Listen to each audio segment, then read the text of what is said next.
I worked in the public sector and I went there as a graduate. This is like probably about 20 years ago or more.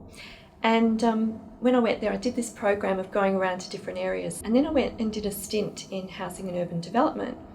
And for me, when I thought about housing, everything else sort of came together because, you know, if you have a disability and you don't have good housing, then you can't be part of the community. I sort of thought about the stigma that was associated with it.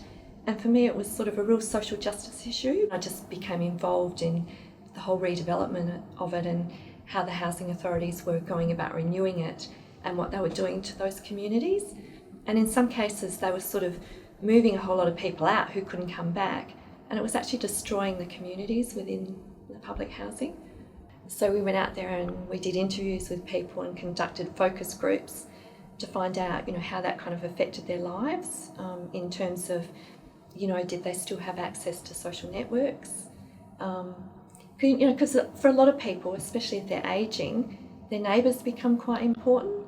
The biggest thing was that people were really happy to have new housing, and they said that a really important thing for them was that their new housing doesn't look like public housing anymore. It looks like the normal sort of housing, you know, that just you and I would live in.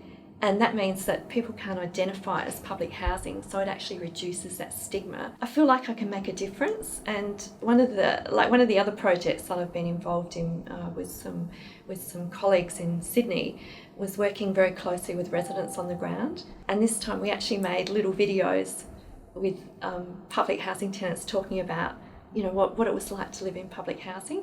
So it's sort of things like that where you can actually bring those voices out to everybody else, because often they get overlooked and other people talk on behalf of them.